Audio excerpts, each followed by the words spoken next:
যুক্তরাষ্ট্রের গোয়েন্দা সংস্থাগুলো ইসরায়েলের গোপন প্রস্তুতি সম্পর্কে নতুন তথ্য পেয়েছে, যা ইরানের পরমাণু স্থাপনাগুলোর ওপর সম্ভাব্য হামলার ইঙ্গিত দিচ্ছে। সিএনএনকে নাম প্রকাশে অনিচ্ছুক একাধিক মার্কিন কর্মকর্তা এই খবর জানিয়েছেন। গোয়েন্দা সংস্থাগুলোর তথ্যের ভিত্তিতে বিষয়টি নজরে আসতেই নড়েচড়ে বসেছেন যুক্তরাষ্ট্রের প্রেসিডেন্ট ডোনাল্ড ট্রাম্প।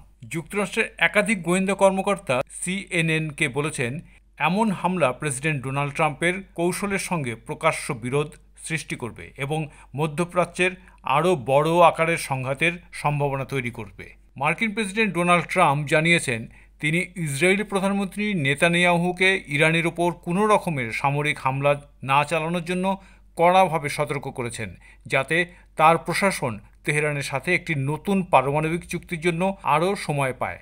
কারণ ওমান এবং ইতালিতে ইতিমধ্যেই বেশ কয়েক দফায় দেশ দুটির মধ্যে আশাব্যঞ্জক আলোচনা হয়েছে।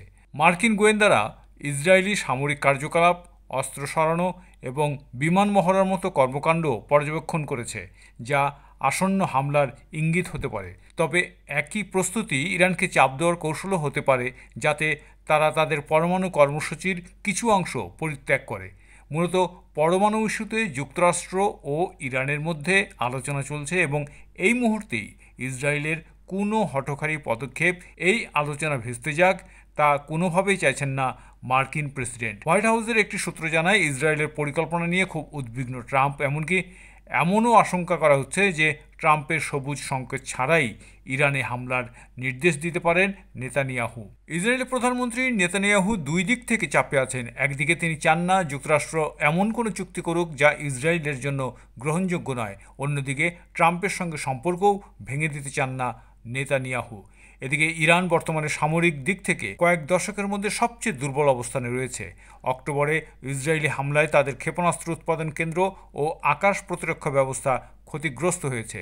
উল্লেখ্য, 2018 সালে ট্রাম্পের প্রথম মেয়াদে যুক্তরাষ্ট্র 2015 সালে পরমাণু চুক্তি থেকে সরে যায়। তারপর এই প্রথম ইরান ও যুক্তরাষ্ট্রের মধ্যে সর্বোচ্চ পর্যায়ের আলোচনা হচ্ছে, যা ইতিমধ্যে 5 দফা অনুষ্ঠিত হয়েছে। চলতি সপ্তাহের শেষের দিকে এই বিষয়ে বড় একটি সুসংবাদ আসতে পারে।